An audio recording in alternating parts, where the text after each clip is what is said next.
Pushpesh sir आपका अपने GK class में स्वागत कर रहा है। आप सबों को पुष्पेश सर का गुड मॉर्निंग। और जो है आज पुष्पेश सर आप लोगों को बताने जा रहे हैं नीति निर्देशक तत्व के महत्व के बारे में।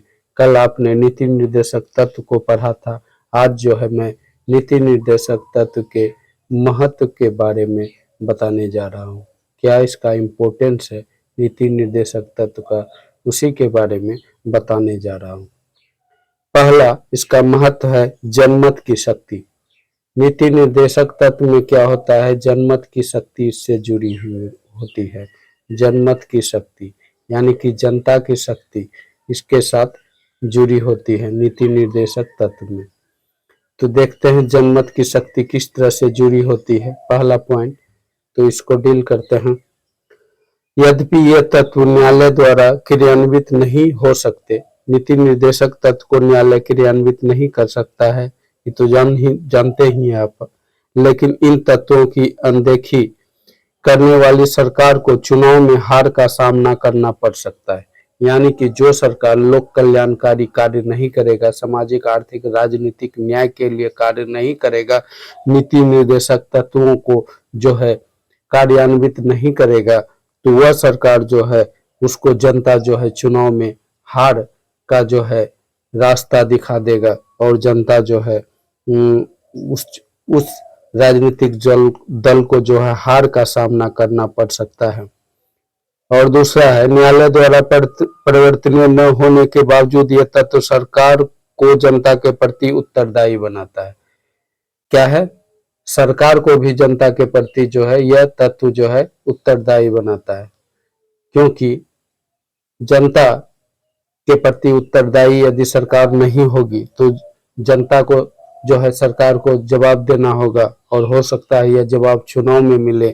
और जो लोक कल्याणकारी कार्य नहीं करेगा, जो सरकार नीति निर्देशक तत्वों का क्रियान्वयन नहीं करेगा, उसको हार का सामना करना पड़ सकता है। इस प्रकार इन तत्वों के पीछे जनमत की शक्ति है। कहने का मतलब इसके प्रति भले न्यायालय में यह परिवर्तनीय न हो, लेकिन शक्ति किसका है, जनमत का। इसमें किसमें है, किसका शक्ति है, जनमत का, जनता का। और दूसरा इसमें है शासन की सफलता का मापदंड है। शासन की सफलता का यह मापदंड है। शासन की सफलता का मापदंड, ठीक है। यह जो है शासन की सफलता का मापदंड है। शासन कितना सफल है, इसका मापदंड जो है नीति निर्देशक तत्वों के क्रियान्वयन पर निर्भर करता है। इस सिद्धांतों के द्वारा जनता को शासन की सफलता और सफलता की जांच करने के मापदंड भी प्रदान किया जाता है। शासन कितना सफल है, नहीं है, इसका जो है जांच या मापदंड जो है सरकार तय करती है। वह जो है सरकार के नीति निर्देशक तत्वों के क्रियान्वयन के आधार पर। कहने का मतलब यह शासन की सफलता का मापदंड भी है। अब तीसरा देखिए, इसमें किस तरह से महत्व है इसका नीति निर्देशक तत्वों का। देखिए तीसरा, संविधान की व्याख्या में सहायक, न्यायालय के लिए मार्गदर्शक। यह जो है नीति निर्देशक तत्व जो है संविधान की व्याख्या भी करता है। संविधान की व्याख्या, ठीक है, व्याख्या करता है। और जो है यह जो है न्यायालय के लिए मार्गदर्शक का भी क्या कार्य करता है। न्यायालय के लिए जो है मार्गदर्शक का कार्य यह करता है नीति निर्देशक तत्व। और उसी के आलोक में जो है न्यायालय जो संविधान का जो है मतलब क्या किस तरह से कार्य कर रहा है उसको देखता है। तो यह देखिए, यह तत्व देश के शासन के मूलभूत है, यानी प्रशासन के लिए उत्तरदायी सभी सत्ताएं उनके द्वारा निर्देशित होती है। शासन से आधारित जो भी सत्ता है सरकार का कार्य करने वाला, वह भी नीति निर्देशक तत्व से निर्धारित होती है, निर्देशित होती है। अतः शासन के महत्वपूर्ण अंग के रूप में जो है न्यायपालिका से अपेक्षा की जाती है कि वह संविधान की व्याख्या में नीति निर्देशक तत्व को उचित स्थान दे। यानी कि इस तरह से जो यह शासन का आधार है, शासन का मार्गदर्शन करता है, उसका जो नियंत्रण निर्देशन करता है। इस तरह से न्यायालय का भी फर्ज बनता है कि वह नीति निर्देशक तत्व के आलोक में जो है संविधान का व्याख्या करे। वह जो है नीति निर्देशक तत्व चूंकि संविधान का भाग है, संविधान में दिया है, तो इसी के आलोक में जो है आपका जो है मतलब क्या न्यायपालिका जो है शासन का जो है मार्गदर्शन भी करता है और जो है उचित सलाह भी देता है नीति निर्देशक तत्व के आलोक में। और जो है संविधान की व्याख्या भी जो है नीति निर्देशक तत्व के आलोक में न्यायालय करती है। यह जो है इसका तीसरा महत्व हुआ। और जो है न्यायालय में कई बार मूलाधिकार से संबंधित विवादों का निर्णय देते समय नीति निर्देशक तत्वों का मार्गदर्शन किया। न्यायालय ने ऐसा जो है आपका जो है कई बार मूल अधिकारों का विवाद सुलझाने में जो है नीति निर्देशक तत्वों का सहारा लिया और जो है उसका मार्गदर्शन किया। जैसे बिहार राज्य बनाम कामेश्वर सिंह वाद में एक मामला था आपका बिहार राज्य बनाम कामेश्वर सिंह वाद। बिहार राज्य बनाम जो है क्या था, कामेश्वर सिंह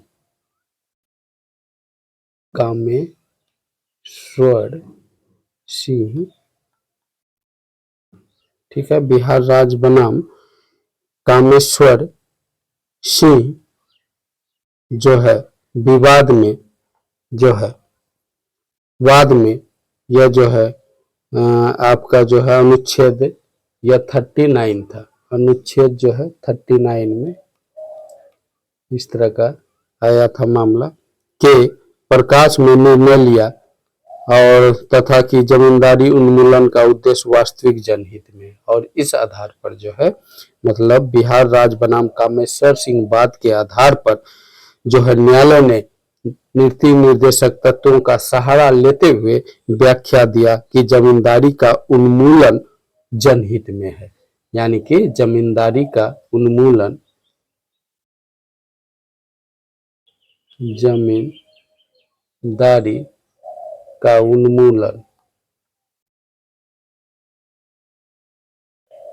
उन्मूलन जो है जनहित में है, जनता के हित में जो है जमींदारी का उन्मूलन है।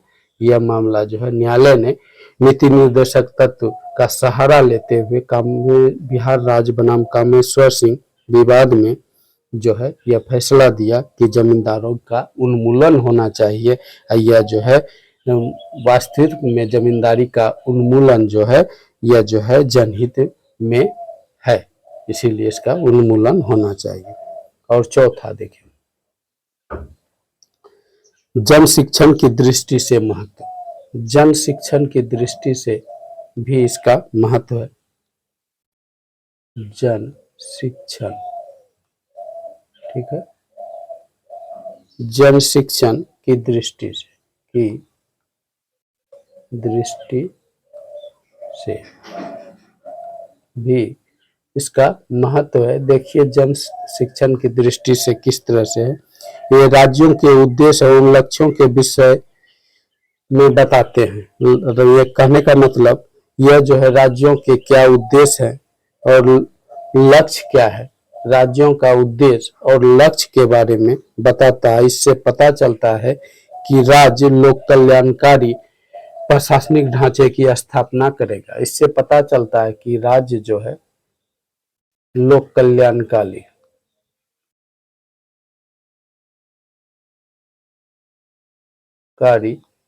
प्रशासनिक ढांचे की स्थापना करेगा। और पांचवा कहने का मतलब यह जो है जन शिक्षण के दृष्टि से भी इसका महत्व है। पांचवा देखिए राष्ट्रीय जीवन में उत्पन्न व्याप्त तनावों को कम करने के लिए, राष्ट्रीय जीवन में यदि तनाव आता है उसको भी यह कम करता है। राष्ट्रीय जीवन में तनाव यदि आता है उसको भी जो है आपका राज्य के नीति निर्देशक तत्व जो है कम करता है।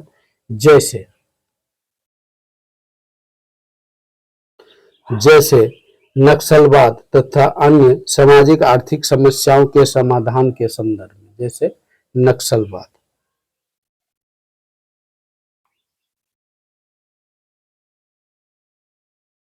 तथा अन्य सामाजिक आर्थिक समस्याओं के संदर्भ में यह सिद्धांत जो है, नीति निर्देशक तत्व जो है महत्वपूर्ण है।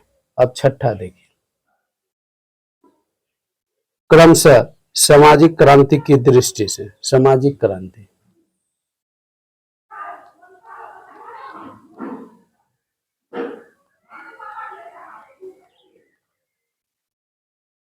सामाजिक क्रांति के दृष्टि देश में स्थिरता और विकास के साथ जो है क्रमशः सामाजिक क्रांति को लाने में, देश में स्थिरता तथा विकास के साथ सामाजिक क्रांति को लाने में यह तत्व का अनुपालन काफी सहायक सिद्ध होता है। कहने का मतलब यह जो है सामाजिक क्रांति लाने में विकास के साथ स्थिरता, देश में स्थिरता और विकास के साथ सामाजिक क्रांति लाने में भी नीति निर्देशक तत्व का काफी महत्वपूर्ण योगदान होता है। ठीक है, इस तरह से नीति निर्देशक तत्वों का जो है महत्व आप जान चुके हैं। अब दूसरे वीडियो में बताऊंगा लागू करने का जो इसको प्रयास किया गया किस तरह से, वह जो है नेक्स्ट वीडियो में बताने जा रहा हूं। ओके, वीडियो कैसा लगा? वीडियो को लाइक करें, चैनल को सब्सक्राइब करें। पुष्पेश सर जी के क्लास के साथ जुड़े रहने के लिए, पीसीएस मटेरियल कलेक्ट करने के साथ के लिए जो है वीडियो को सब्सक्राइब करना जरूरी है चैनल को। इसीलिए पुष्पेश सर जी के क्लास चैनल को सब्सक्राइब अवश्य करें ताकि आप मटेरियल कलेक्ट कर सके पीसीएस एग्जाम के लिए। Okay, bye.